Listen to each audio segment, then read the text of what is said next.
সাজিয়ে কোলে তুলে দিচ্ছিলেন, হালিমাতু সাদিয়া প্রশংসা করছিলেন আর বলছিলেন, আমি গ্রামের মেয়ে মোহাম্মদ, তোমার এই ছোট্ট বাচ্চা মোহাম্মদের মতো সুন্দর বাচ্চা আমি চোখে দেখিনি। আমরা বলছিলেন, আরে তুই তো তুই, আমি তো শহরের মেয়ে, আমার ছোট্ট বাচ্চার মতো এত সুন্দর বাচ্চা আমিও কখনো চোখে দেখিনি। আব্দুল মুত্তালিব দৌড়ে এলেন, আল্লাহ রাসূলের দাদা এসে বলছেন, তোমরা গ্রামের গল্প করো, তোমরা শহরের গল্প করো, আমি পৃথিবী ভ্রমণ করেছি, আমার নাতি আমার পোতার মতো এত সুন্দর বাচ্চা আমি কখনো চোখে দেখিনি। জিবরিল আমিন আলাইহিস সালাতু ওয়াস সালাম এসে বলছেন, তোমরা গ্রামের কথা বলো, তোমরা শহরের কথা বলো, তোমরা দেশের কথা বলো, খোদার কসম আমি নবীদেরকেও চিনি। আমি জিবরাইল সমস্ত নবীদের কাছে ওহী এনেছি, এরকম সুন্দর বাচ্চা পৃথিবীতেও তৈরি হয়নি, বলুন সুবহানাল্লাহ। যদি বলা হয় আল্লাহ আপনিও কিছু বলেন না মুহাম্মদুর রাসূল সম্পর্কে, তো আল্লাহ বলবেন, আমি খালিকুল খালক, আমি সারা পৃথিবীর মানব জাতিকে আমি তৈরি করেছি, আমি এরকম বাচ্চা কখনো তৈরি করিনি, তো তোমরা দেখবে কথা, বলুন সুবহানাল্লাহ। এই জন্য বলছেন, লাম তালিদিন নিসা, কোনো মা তো জন্মই দেয়নি, খুলিকতা মুবাররাআম মিন কুল্লি আইবিন, আপনাকে তো আল্লাহ দোষ মুক্ত করে বানিয়েছেন, কান্নাকা খুলিকতা কামা তাশা। তারপরে হাসান বিন সাবিত বলছেন, জানো মনে হয় যে আল্লাহ আপনার রূপটা আল্লাহ নিজ ইচ্ছায় দেয়নি, বরং আপনি যেমন চেয়েছেন তেমন দিয়েছেন, বলুন সুবহানাল্লাহ। আপনি যেমন চেয়েছেন তেমন দিয়েছেন, বলুন সুবহানাল্লাহ। হযরতে আশরাফ আলী থানভী তিনি কবিতা লিখেছেন, ইয়া সাহিবাল জামাল, হে রূপের মালিক। মুহাম্মদ রাসূলের শানে কি বলেছেন, ইয়া সাহিবাল জামাল, হে রূপের মালিক, ইয়া সাইয়্যিদাল বাশার, হে মানব জাতির সর্দার, ইয়া সাহিবাল জামাল, ইয়া সাইয়্যিদাল বাশার, মিন ওয়াজহিকাল মুনির ওয়া নাওয়ারাল কামার, আপনার রূপের আলো নিয়ে তো সূর্য আলোকিত হয়েছে, বলুন সুবহানাল্লাহ। তিনি কি বলছেন, আপনার চেহারার রূপ নিয়ে তো চাঁদ আলোকিত হয়েছে। তারপরে বলতে গিয়ে বলছেন, লা ইউমকিনু সানাউ কামা কানা হাক্কা, আপনার প্রশংসা করা যতটা দরকার ছিল আমি তো আপনার প্রশংসা করে শেষ করতে পারবো না। তারপরে বলতে গিয়ে বলছেন, বাদ আজ খোদা তুই কিসসা মুখতাসার, শর্ট কথা, চূড়ান্ত কথা হলো এটাই যে আল্লাহর পরে যদি কারোর মাকাম হতে পারে সেটা হলো তুমি, বলুন সুবহানাল্লাহ। আল্লাহর পরে মুহাম্মদুর রাসূলের মাকাম এবারে কোনো সন্দেহ, কারণ আল্লাহর রাসূল আমাদের জন্য নিয়ামত। মুহাম্মদুর রাসূল হযরত আদমের যখন অস্তিত্ব হলো, আদম দেখছেন যে আরশের পায়া থেকে লেখা মুহাম্মদুর রাসূলের নাম আল্লাহর নামের সঙ্গে। আদম প্রশ্ন করলেন, আবারও প্রশ্ন করলেন, আবারও প্রশ্ন করলেন, এই কাহিনী আপনাদেরকে আমি শুনিয়েছি। শেষ পর্যায়ে আল্লাহ বললেন, তোমার এত বিবাদ কেন মুহাম্মদুর রাসূলের নাম দেখে? আল্লাহ, বিবাদ নেই, আমি তো শুনতে চাই উনি কে। আল্লাহ বললেন, লাউলাহু মা খালাকতুকা ইয়া আদম, উনি যদি না হতো তোমার অস্তিত্ব দিতাম না, বলুন সুবহানাল্লাহ। তো মুহাম্মদুর রাসূল আমাদের জন্য বিশাল বড় নিয়ামত। সেই মুহাম্মদুর রাসূলের জীবনী কি শোনায় শুনতে ইচ্ছা হয়? আমি মুহাম্মদুর রাসূলের জীবনী থেকে কয়েকটা কথা আমি আপনাদেরকে বলবো। এতক্ষণ পর্যন্ত আমি বক্তব্য করিনি, আমি ভূমিকা বর্ণনা করছিলাম যে মুহাম্মদুর রাসূলের চরিত্রটা কি, আল্লাহ রাসূলের চরিত্র বলতে কি বোঝায়, এটাকে আমি আসলে আপনাদেরকে বোঝাতে চাচ্ছিলাম যে মুহাম্মদুর রাসূল আমাদের জন্য বিশাল বড় নিয়ামত। যদি মুহাম্মদুর রাসূল আমাদের জন্য বড় নিয়ামত হয়, তো মুহাম্মদুর রাসূলের চরিত্র কি খারাপ? মুহাম্মদুর রাসূলের চরিত্রটা কেমন আপনাদেরকে অল্প সময় দুটো চারটে উদাহরণ দেবো, আমার বক্তব্য শেষ করবো। শুনতে কি আগ্রহ আছে? মুহাম্মদুর রাসূলের চরিত্র অনুপম চরিত্র। কোরআনে কারীমে আল্লাহ নিজেই সার্টিফাই করেছেন। আল্লাহ বলেছেন, ইন্নাকা লা আলা খুলুকিন আযীম, হে রাসূল সর্বমানের সর্বোৎকৃষ্ট চরিত্রের অধিকারী করে আপনাকে বানিয়েছি। সুবহানাল্লাহ, বাড়িতে গিয়ে বলবেন। অন্য জায়গায় রাসূল সাল্লাল্লাহু আলাইহি ওয়াসাল্লাম নিজেই বলেছেন, বুইস্তু লিউতাম্মিমা মাকারিমাল আখলাক, আল্লাহ আমাকে পৃথিবীতে পাঠিয়েছেন এই জন্য সর্বোন্নত মানের চরিত্র মানুষের মাঝখানে বাস্তবায়ন করার জন্য আল্লাহ আমাকে পাঠিয়েছেন, বলুন সুবহানাল্লাহ।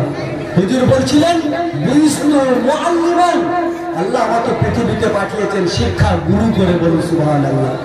হযরত আয়েশা রাদিয়াল্লাহু তাআলা আনহাকে জিজ্ঞাসা করা হলো, মা আয়েশা আপনি বলে দেবেন যে মুহাম্মদুর রাসূলের চরিত্রের দুটো চরিত্র অল্প কথায় কি আপনি বলে দেবেন? হযরত আয়েশা রাদিয়াল্লাহু তাআলা আনহা একটা কথা বললেন, খুলকুহু আল কুরআন, আল্লাহর রাসূলের চরিত্র কোরআনের চরিত্র। বলুন সুবহানাল্লাহ। হযরত আয়েশাকে জিজ্ঞাসা করা হলো, ইয়া রাসূলুল্লাহ, একটু হযরত আয়েশাকে কেউ জিজ্ঞেস করলেন, মা আয়েশা একটু ভালো করে বলবেন আল্লাহর রাসূলের চরিত্রটা কি? হযরত আয়েশা রাদিয়াল্লাহু তাআলা আনহা বলেছেন, ইযান ইয়ামশি আলাল আরদ, মুহাম্মদুর রাসূল যখন জমিনে চলাফেরা করতেন, হেঁটে যেতেন, কান্নাল কুরআন ইয়ামশি আলাইহি, যেন মনে হতো কোরআনে কারীম একটা মানুষের রূপ ধারণ করে মাটিতে হেঁটে যাচ্ছে। বলুন সুবহানাল্লাহ। কে বলেছেন? হযরত আয়েশা বলেছেন। আয়েশা কে? মুহাম্মদুর রাসূলের স্ত্রী। স্ত্রীরা স্বামীদের প্রশংসা করে? করে? স্ত্রীরা স্বামীদের প্রশংসা করা জাতা ব্যাপার নেই। স্বামী কারণ পীর মানে না গরু, পীর মানে না জরু, এইসব গল্পগুলো আপনারা জানেন তো নাকি? স্ত্রী স্বামীদের কি সম্মান দেয়? হাসানে বসরি যখন যাচ্ছিল হাওয়ার উপরে মুসাল্লা বিছিয়ে নামাজ পড়ে পড়ে, স্ত্রী কোনোদিন মেনে নেয়নি। আরে তুমি তো পীর পীর করো, বাস্তব একটা পীর দেখে হাওয়ার উপরে মুসাল্লা বিছিয়ে নামাজ পড়ে পড়ে যাচ্ছিল। তখন বলতেছিলেন, পাগলি ওটাই তো আমি ছিলাম। ওই জন্য কোমরটা বেঁকে বেঁকে যাচ্ছিল। স্বামী প্রশংসা করে জাতা ব্যাপার।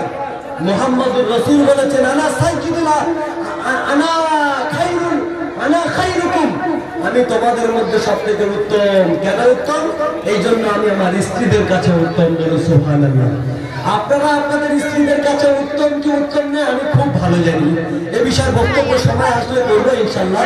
স্ত্রীদের হুকুম কি, আপনাদের হুকুম স্ত্রীদের উপরে কি।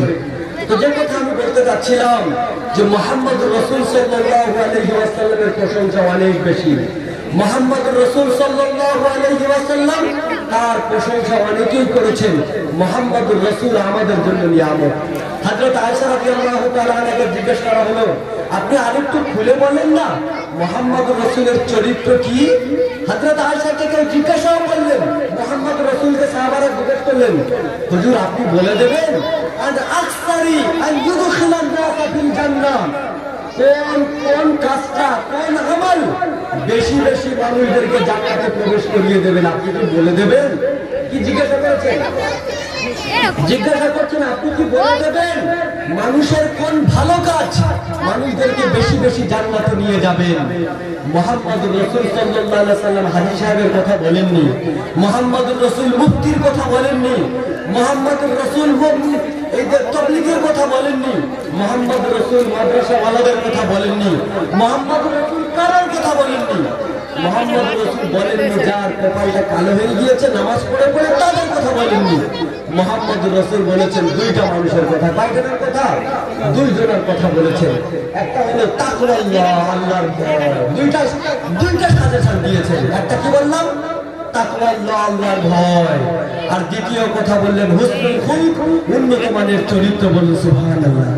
রাসূল সাল্লাল্লাহু আলাইহি ওয়াসাল্লাম বললেন, আনা যাঈমুন, আবু দাউদ শরীফের হাদিস, আনা যাঈমুন ফি রাবাদিল বিবাইতিন ফি রাবাদিল জান্নাহ, আমি ওই ব্যক্তির জন্য জান্নাতের আঙিনায়, জান্নাতের কিনারায় একটা ঘরের গ্যারান্টি দেব।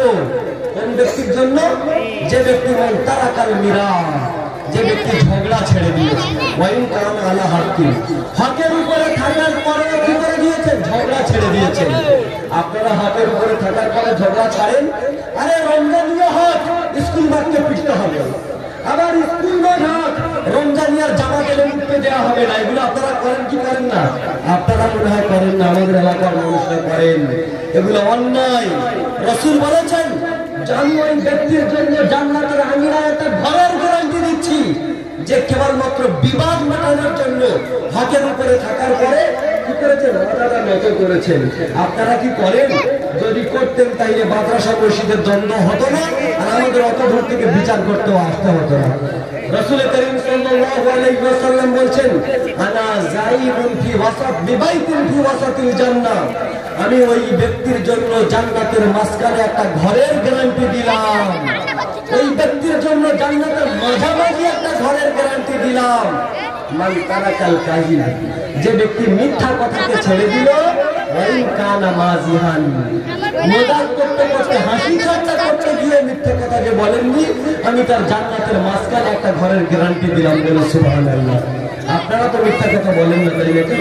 মিথ্যা কথা বলতে গিয়ে আমার মাথায় টুপিও লাগিয়ে নেন যাতে মানুষ সন্দেহ না করে। এগুলো করেন কি করেন না? রাসূল বলেছেন হাসি মজাক করতে গিয়ে যদি মিথ্যা কথা যদি না বলে আমি